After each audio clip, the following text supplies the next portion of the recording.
Hello, and welcome to Secrets from Athletes, where we dive into what makes a top athlete and how you can apply their routines and mindsets to your own life.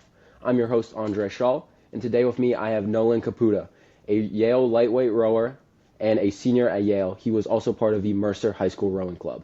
How are you doing today, Nolan? Andre, I'm pretty good. Thanks for having me on the podcast. I'm really enjoying this 3-day weekend. How about you? Nice. I'm doing good too. I just got back from the beach, had a little vacation before Labor Day, less All busy, right, so that's all pretty right. nice. Good for Yeah. you, man. All right. First question, how did you get into rowing and what made you stick with it? It's a good question. So for me, it was a little bit easier because my parents both rowed in college. So not rowed. My dad rowed in high school, and then he was recruited to Syracuse University, and my mom actually walked on to be a coxswain. And the story that they give sometimes is that my dad was a stroke seat and my mom was a coxswain, and they were like constantly staring at each other. So huge rowing family. Um, my aunt rowed too. So it was kind of a family affair. But at the time that I was in middle school, my dad had not picked up an oar for, you know, 20 years. So it was kind of one of those things where I tried out one of the PNRA Mercer camps. This is the summer before my sixth grade, and I totally loved it. And then my dad was like, "Hey, like I actually used to do this in college," and it was a great relationship because we both got each other back into rowing.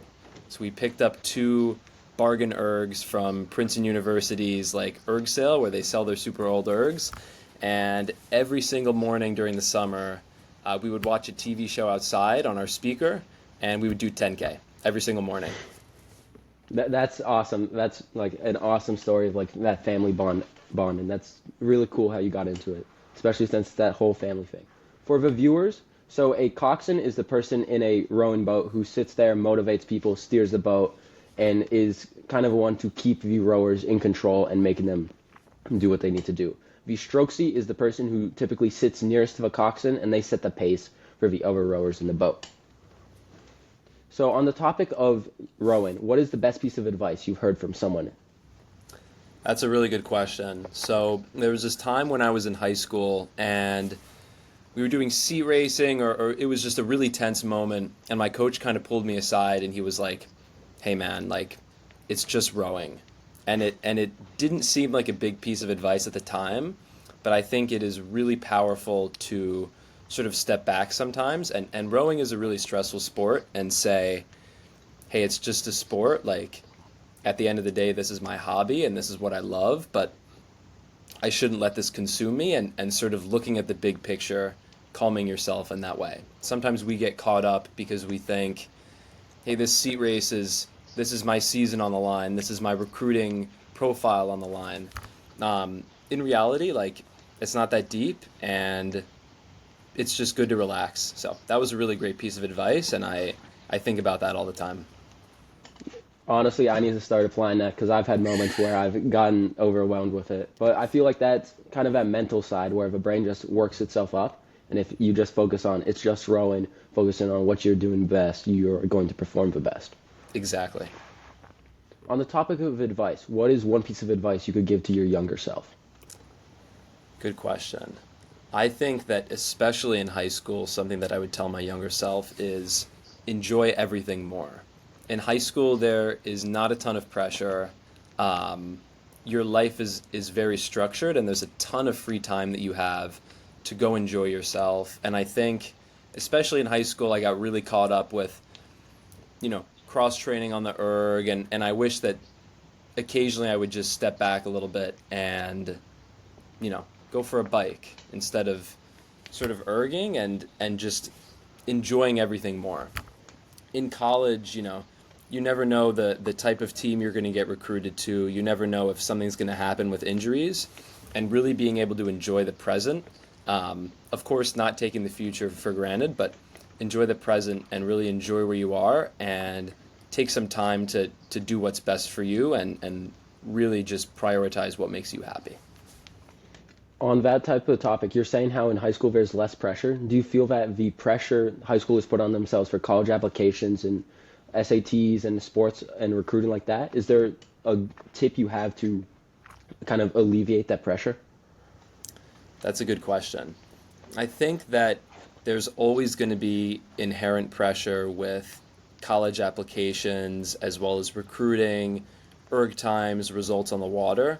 I think that a lot of that is unavoidable, unfortunately, from it's 2025 and it is a very competitive process, especially in the United States, to get recruited to a frankly niche sport like rowing. I think that what will differentiate people though is hard work. So certainly it is something that deserves your stress, and if you're not stressing about it, you're either in a really good place or you're not stressing about it enough. But um, the people that work hard will see that result regardless. It's that consistency, that discipline. That's a common idea I've been seeing throughout all of these interviews, and I think it's truly what separates the great athletes. On this topic, since Absolutely. you got recruited to Yale, which is a competitive school academically and for rowing, how did you balance the sports, the school, and your life without burning out?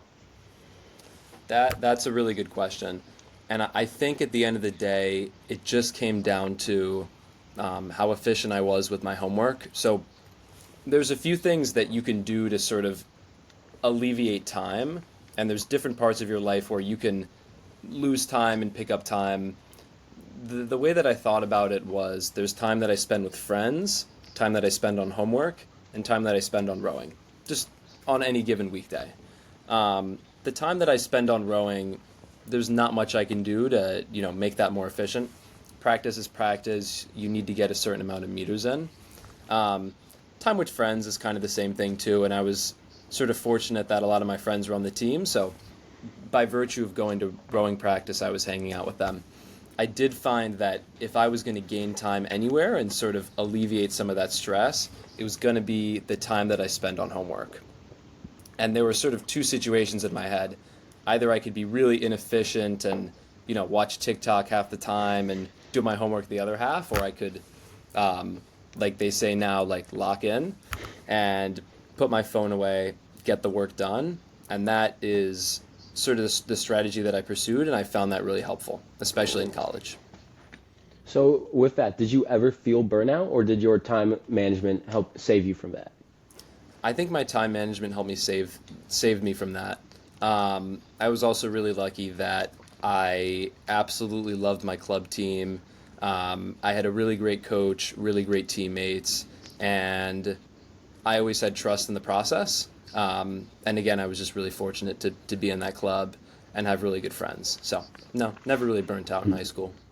On the topic of clubs, since I row for my school, how is it different than like a high school rowing experience? Like with get into practices, all that. You mean clubs versus like scholastic programs? Yeah, exactly. Yeah, I think there's certainly an advantage to being in a club. I think especially in terms of Mercer and New Jersey, we had the advantage of being able to pull people from across the state, given that we were, the premier program in New Jersey. We had kids driving to practice from Pennsylvania. We had kids driving to practice from New York. And you contrast that with a school, any given high school like oh, it's not called Wilson anymore. I forget what it's called now. But, just any high school in the United States where really the maximum number of people that are going to be on the rowing team are just the maximum number of people at that school that are interested in rowing. And that's when you see these mega clubs like Greenwich and Rye sort of pop up. So definitely advantages to being in a club, but that's not to say that the scholastic experience is any less valuable, especially in terms of getting time in small boats like singles and doubles. That is not an area that the clubs really cover, just given how many people there are and there's a finite number of coaches. And that's really somewhere that someone from a scholastic program can press that advantage in terms of recruiting too. I feel that regardless if it's scholastic or club, like now they do have their certain advantages that as long as there's like a strong caliber and everyone's like pushing to be the best, they push each other to be the best, and that's kind of that team reliance to truly reach a goal. Yeah.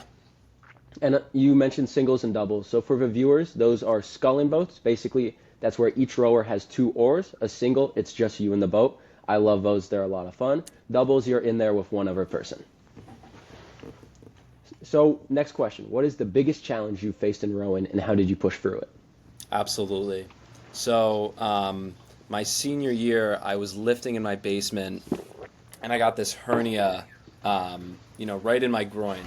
Terrible injury, and it was in early April, so like right before the racing season and like first two races of the season, and it was terrible. I had to take 2 weeks off, and I felt really bad because I was captain at the time. I feel like I was really letting people down. So especially after those 2 weeks, had to spend another 2 weeks on the berg just getting some fitness back. And when I came back, had a lot of problems with my back because I hadn't been working on my core or my upper body, and I didn't have that power pack to rely on to sort of protect my back and my ribs. So that was a really tough time for me, but we really pushed through it, and we had a really great eight that year and a great performance at nationals regardless.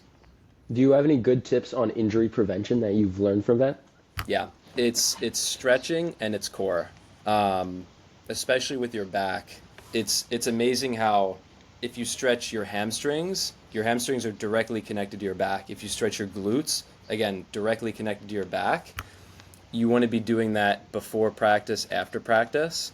You also want to be doing core just because, especially at the finish, at the catch, during the recovery, and you can explain those terms after.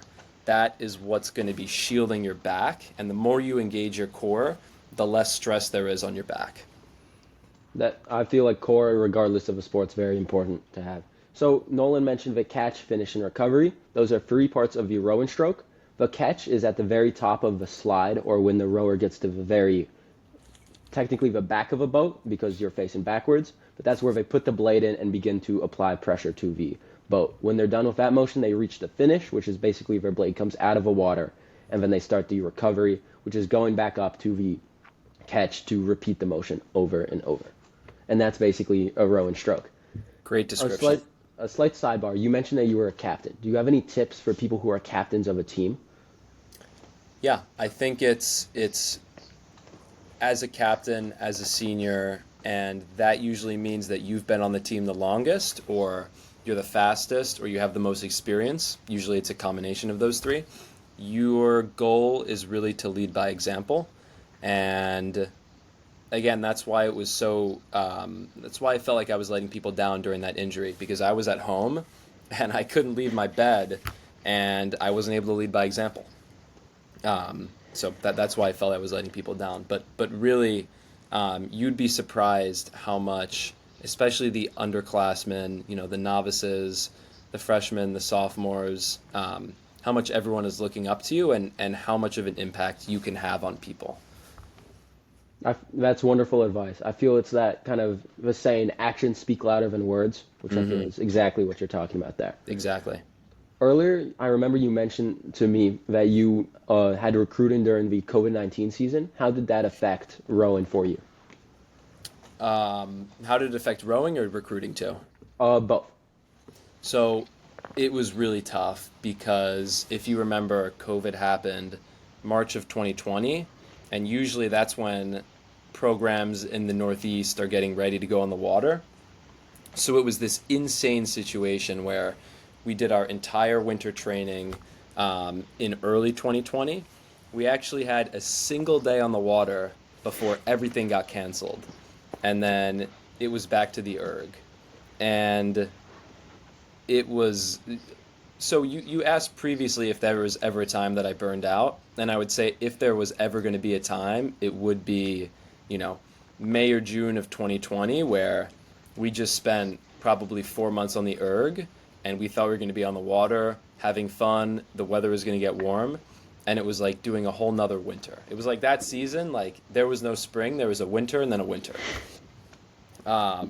So rowing during COVID was pretty bad. I mean, I was erging in my basement, but luckily my family did have a single that I could row out on Lake Carnegie, and in that way I was really fortunate, especially compared to some of my peers that were rowing in this like super sweaty, super hot basement. But I think we did a great job with we would do daily Zoom calls. If people wanted to do the workout together on Zoom, they could. We would constantly check in. My coach did a great job of sending these really motivational messages every week. And, eventually we got through it, but we certainly lost people on the way. And I think that at the end of the day, that was where I differentiated myself from my peers, just in terms of getting faster and setting myself up well for college recruiting. And then just as a note for the viewers, this was during my sophomore year. So the year before, your ERG score gets really important for recruiting. I feel like having a coach, having peers who are like that, who support each other, that's truly how you have such a good team. Right. From all these experiences you had in rowing, with injury, with COVID, with recruiting, with being a captain, what's one lesson or skill that you apply outside of rowing? Right. It's at the end of the day, it's the work ethic. So especially at the higher levels, rowing is not so much of a complicated sport. Certainly there are aspects of, technique and learning how to row with other people, but it's pretty easy to do those skills pretty well. At the end of the day, the crews that are really differentiating themselves at IRAs, at youth nationals, at the Olympics, at Worlds, it's really just who can work the hardest, who can put themselves through the most pain. And that's one of the aspects of the sport that I found the most rewarding. And I've applied it to a lot of different situations in my life, whether it be at school or at internships. I found that when there's an assignment that you don't want to do, there's no way that assignment can be harder than like doing a 2K or doing a 6K. That's just the way that I feel. And when you think about that, it sort of brightens your day, because there's nothing worse than doing those tests, or doing those tests alone, or doing, interval training alone or something. And as hard as rowing is, it definitely conditions you very, very well for the real world in terms of work ethic. I completely agree. I've felt the same thing where I've had assignments, presentations where I don't really want to work on this, but a part of my brain's like, would you rather do this or would you rather do a 2K, which basically in rowing is a 2,000-meter test, which is all out. It's kind of a test of how fast you are as a rower. Right. It's the standardized test for speed that you can use at any level and compare yourself to anyone. Exactly. So along this, do you have any other specific tips for pushing through that pain, or is it kind of just the just do it mentality? I think the just do it mentality can work every once in a while, but at the end of the day, and it's tough to hear, but if you're having a problem with, the pain of a 2K and the 6K, the only way to sort of overcome that is to do a 2K and a 6K. The only thing that can make pain not as bad is just getting yourself used to pain. If you're putting yourself in environments or situations where you're constantly, in pain, or you're being stressed out, over time, you'll get used to those, and it won't be so bad. I always say, especially when doing the first 2K of the year, you finish that 2K, and I immediately, even if I don't want to think it, I say to myself, hey, if I did this 2K like 2 days later, I'm bound to go faster, because I've put myself through that pain and I've learned so much from that one piece that I could do it again in 2 days and I could fix my mistakes and I could go faster.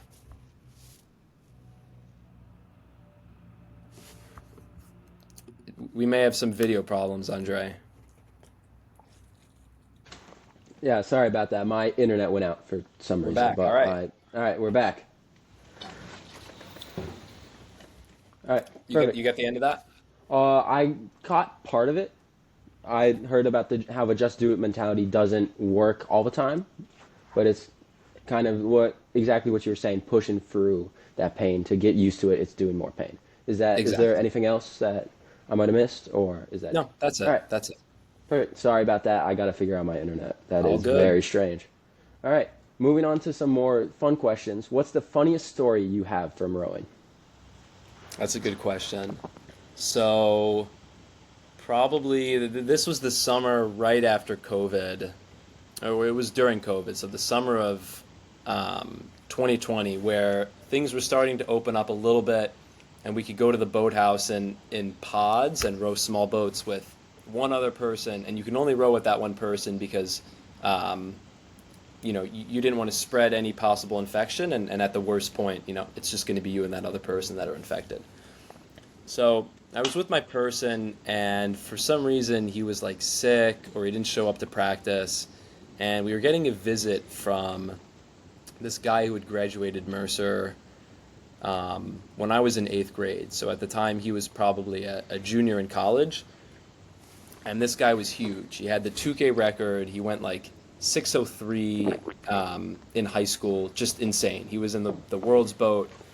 He was a huge Princeton heavyweight, like 6'5". And I knew him just because I was really, really young when he was the captain. And I was like, hey man, like you want to row this pair? And it was like the worst pair that I've ever rowed. You would think that like and we were beating the other pairs, but only because we together could muscle it and we were stronger than like the little kids out there compared to like me and the 6'5" guy. But I mean, like we almost flipped a few times, and I think I don't know if we've talked since, but we did take a funny picture at the end just because it was so bad. We were both not the most technically sound in the pair, and again, this is where you know the benefits of being at a smaller program, being at a scholastic program where you're in a single or you're in a pair, and learning. Like if you're in a pair with someone, like you need to learn how they row, or they need to learn how you row, and you need to standardize because there's no way to be successful if you don't. That's that's hilarious that the Princeton heavyweight and the now Yale lightweight struggling in a pair. That's quite an image. But Yeah. regardless, the pair to the viewers is viewed as one of the hardest, if not the hardest boat to row. It's like Nolan was saying, a boat where you must be on the exact same page with the other person you're in it with, because each person has one oar. I've been in it once. I almost flipped it. I almost crashed it, but it was still a lot of fun. It's a really fun boat, but very hard to row. Yeah. And my final question before we get into the blitz questions, which are just quicker, more fun questions, is All what are right. your future plans for the sport and just life in general? So, unfortunately, no future plans for the sport. The viewers should be aware that lightweight rowing was recently taken out of the Olympics. So, at the moment, college lightweight rowing is the absolute top stage. Um, and as a result, I don't really have any plans to pursue rowing outside of college, which means I'm going to get a job. So, In what field are you thinking of getting a job in? most likely finance. That would be my preference. I do want to pick up rowing. I might do what my dad did, where he probably took 20 years off, and then when his son was starting to row, he got back into it. That would not be so bad, in my opinion. Continue the family legacy? Exactly. All right, moving on to the blitz questions. These are more fun. Don't put too much thought into them. They're just these type All of right. fun questions. First one, what is your favorite day of the week? Favorite day of the week. I love Fridays because I've structured my college classes so that I have Fridays off. Oh, that's awesome. It's the best. What's your favorite movie? Favorite movie. Um, I mean, I want to say Interstellar because I think that's the best movie of all time, but I think that is a little bit corny. Let me think. I love Fight Club. I think there's a lot of subliminal messaging in that movie, as well as like a totally star-studded cast, and it's pretty funny to watch and rewatch. I That's a was movie. also Oh, Brad Pitt's character, I forget his name, for Halloween last year. oh, nice. That's a movie I gotta watch. It's certainly on my list. Oh man, yeah, you gotta watch that right after this podcast, man. All right. Who's your favorite music artist? Music artist. So I'm not really a big fan of any music made after like the 80s, like 60s, 70s, 80s. I love. My favorite music artist right now is Pink Floyd, which people might remember, people might not. Who knows? Yeah, I know some Pink Floyd stuff. They have some All good right, songs. nice. What is your favorite type of food? Favorite type of food. I love all you can eat sushi. We had this place back in Princeton, New Jersey, where sometimes after practice, like all the guys would go, and it was like at the time it was like $25. Now it's $32. $25 all you can eat sushi, and it was the best. And there's also a place in New Haven, so kind of lucked out there. But it's a great, especially for lightweights that sometimes need to gain weight, sometimes don't. It's a fun activity to see how much you can eat. Yeah, I love me some good sushi. I've never had all you can eat though. I'm just imagining a whole Mercer rowing team walking in and keeping that place probably in business with how much they're getting. No, we actually took them out of business because we got so much value from the $25. Hey, the pros and the cons. All right, have you seen the Cars movies? Yes. Lightning McQueen or Mater? In terms of what? Just personality or who Uh, can do the race faster? Personality, your favorite character. I like Mater, and I haven't seen the second movie. I don't know what they were doing in the second movie, but the scene where they're doing like the cow tipping, that was like prime Mater. Then we need Tom McQueen to drive backwards too. So Driving backwards. definitely Toe Mater. That's yeah, I agree. That's a good. How'd you think of that question? Honestly, my dad came up with it earlier. Okay, So, that's yeah. good. I like that. I like that. What sport would you do other than rowing if you could be a professional at any other sport? I get this one a lot. The problem with rowing is that there's no aspect of coordination.